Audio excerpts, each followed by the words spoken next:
This week has been interesting. Very We had interesting. Miss Funke Okweke in the studio. Yeah, You know, finally. finally, after a very long while. And she's a very jovial person, nice woman. And I never even believed that she would be that funny. As in, she was quite funny. She's fun and all. Yes, I was thinking she'd be this serious type. Yes, and the light from above moment fell from the sky, and Motula was like, "Oh my god!" I mean, okay, but on a more serious note, she actually dropped some very, very hard nuggets for entrepreneurs. She answered a lot of questions. She dropped nuggets, and I mean, it was fun, it was entertaining, and but most importantly, it had a real great deal of knowledge to offer. But one of the things I took off from what she said was her closing shot. She said entrepreneurs in Nigeria had to make use of opportunities they had. It's not okay to be restricted by your environment. You had to project, you had to make use of the small opportunities that are available to you. Listen to her, hear it for yourself. Yeah. It's been such an interesting time with you. Yeah, but we want to give a last word for everybody watching.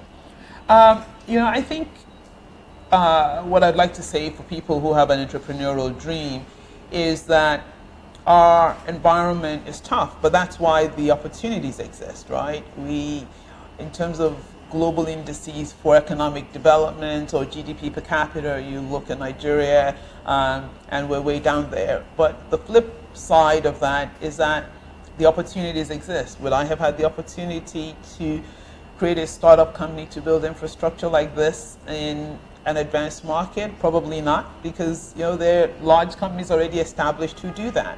And so we have a large population, the largest in sub-Saharan Africa. We have access to these large markets. We have big challenges and thereby opportunities. And our entrepreneurs have to dream big dreams and go out there. If it were easy, all the opportunities, all these things would already have been done and the opportunities wouldn't exist. So the fact that they have not been achieved and we still have those needs in our society represent an opportunity for someone to figure out how to make it happen. And I certainly hope that many more young Nigerians are putting themselves in a position where they're acquiring the critical skills to be able to do that.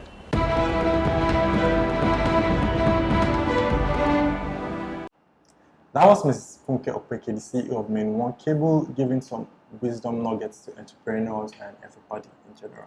Everybody in general. Welcome to another edition of the weekly Roundup, where we give you a breakdown of news, information, and just generally on entrepreneurship, technology, and everything that has to do with the business world and tech entrepreneurship.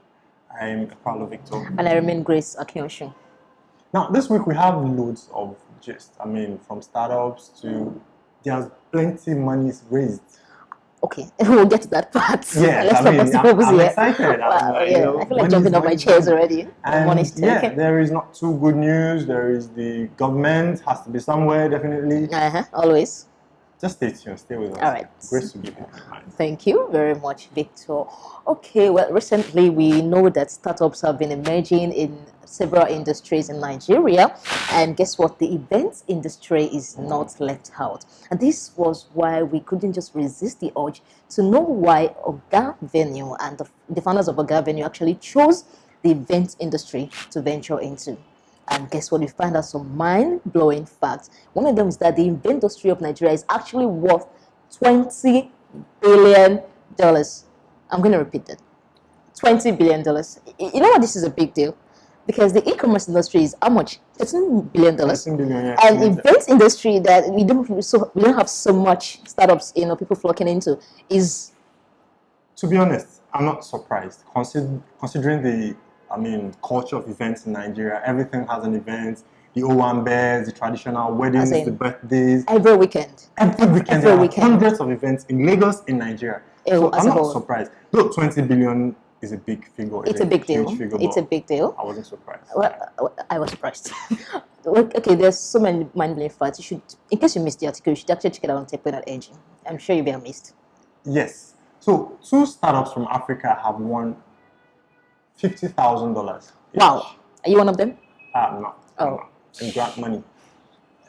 Olivine Tech from Kenya and Piggy Bank from Nigeria.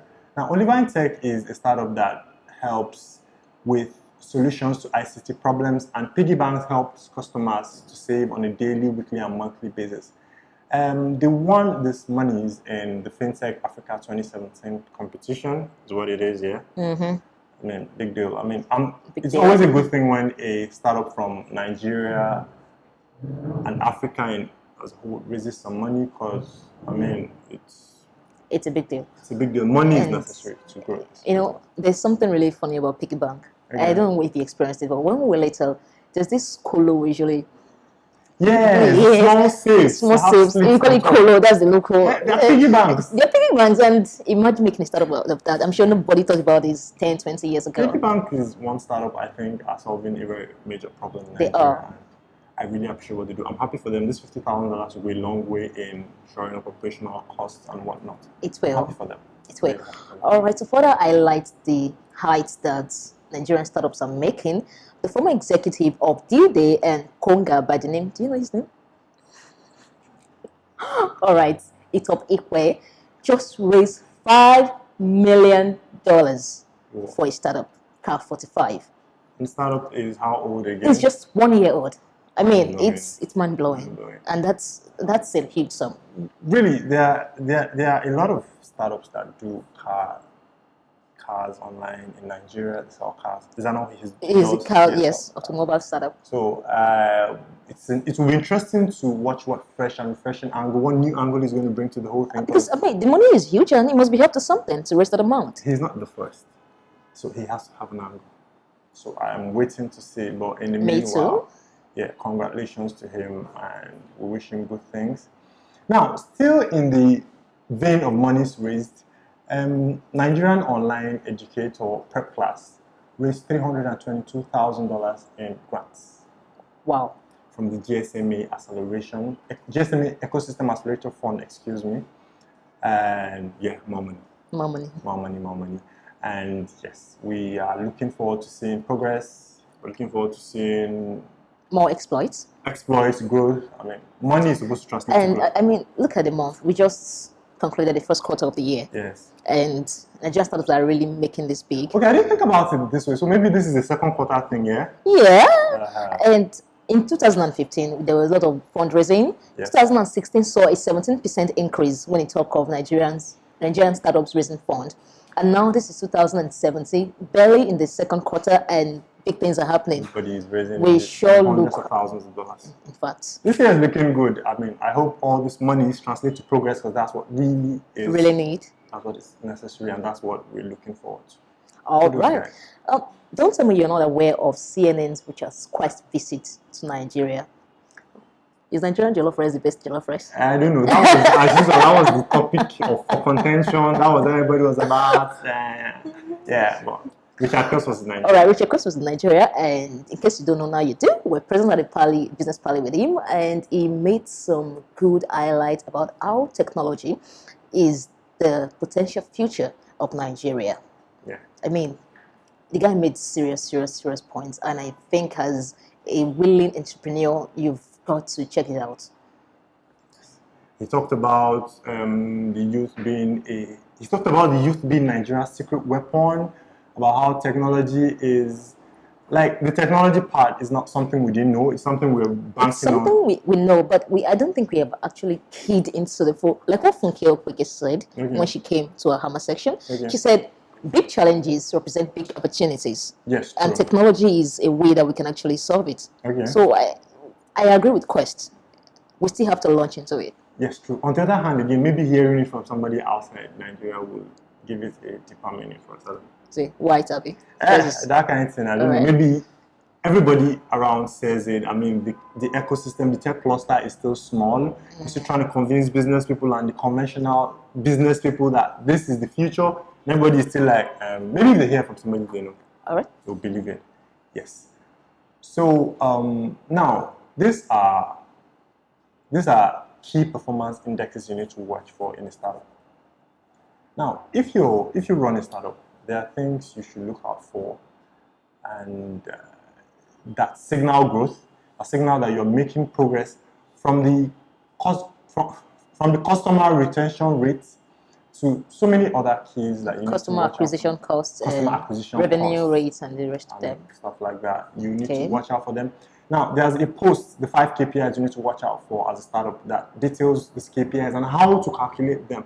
So this gives you business knowledge as a startup, because not everybody knows this. For some people, it's just, I don't know, profit and loss. I bought 5 naira, I sold 7 naira, and I made gained 2 2 naira. naira. But for you as a startup that's still trying to find a sustainable business model, there is more to business. There's than more that. to it. So 5 KPIs every startup should watch out for is the post that you need to look at and learn a few things from. If I were you, I would go looking at it instantly. Immediately, like learn stuff from it. Seriously. Well, on Wednesday, I don't know if this is a sad news. It is, yeah. Okay, it took the word right out of my mouth. On Wednesday, some shops were demolished in Computer Village, Ikeja. Yes, they were demolished in Ikeja. And, considering that the government has actually raised their intention, we talked about it last week, that of the intention to relocate Computer Village to Katangawa in Agbado from where it is from Ikeja. Currently, yeah. Could there be a link to it? We don't really know that part yet, but the fact remains that eyewitnesses confirmed that the supervision was done under surveillance of some armed forces, some police officials. So on my way home a few days ago, that was 2 days ago, we saw a truckload of armed policemen being dispatched around the Computer Village area, and I knew something was going to go down. So yesterday when we were going through that same route and shops were being demolished, I'm like, oh, this is why this is it.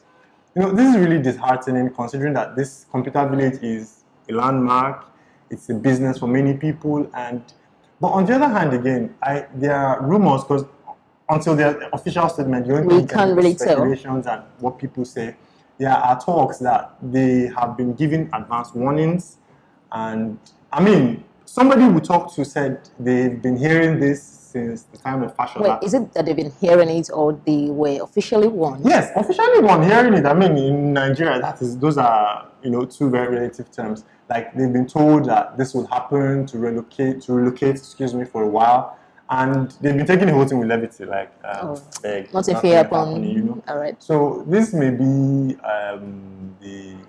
like the way governments want to tell them that we mean business. Mean business at the end of the day, because it's been really a long while, So yeah, it's not in every way you look at it, it's not good news. It's not good news. I don't think it's good news. goods and all this now is towards making way for Lagos being a mega city, but on the part that the Computer Village is a one-stop shop for almost technology. Everything tech. Yes. I don't know how convincing that is going to be, because when you move a physical location like that, it kind of disorganizes a lot of things. But we only just have to watch and see. When we get more information, we'll update you daily. You can see pictures, you can see most of the reports we have in this breaking news story. Now, that will be all for this week's edition of the Weekly Roundup. Thank you for staying with us. Thank you for joining us. Yes. Thank you for staying with us through this. And so do watch the AMA session, the Ask Me Anything session with Funke or Sweke, please. It's very informative. I enjoyed it. I really did. I did too. I did a rewatch and I enjoyed it. Every entrepreneur should say it. It was short, but it had a lot of nuggets. That's the more reason you should say it. Data and everything. And considering that it's coming from one of the top key players in the industry, yes. I don't think you should take it for levity. An entrepreneur, an startup icon in the tech industry. Yeah, maybe one was like a startup here. Should there still be startups? All right. But I think you should look at it. Take a look at it. Okay, so you could follow our social media handles, techmo.ng on Facebook, Instagram, and Twitter. Thank you very much. I'm Grace Akinyoshun. I'm Equalo Victor, and on Twitter I'm Suave Victor. I'm MS_Grakins. Okay, so we'll see you again next week. And don't forget, you can actually get the link to the articles in the description. Yes. So if you want to read any of these articles that have been highlighted today, you can check them in the bio. The links will be placed in the bio wherever you're watching this from, and conveniently read through the articles and let us know what you think. Drop your reactions, your comments. We want to know what you feel about them. We want to know what you think. Thank you for staying with us. See you same time next week. Peace, love, and light, and everything good. Yeah.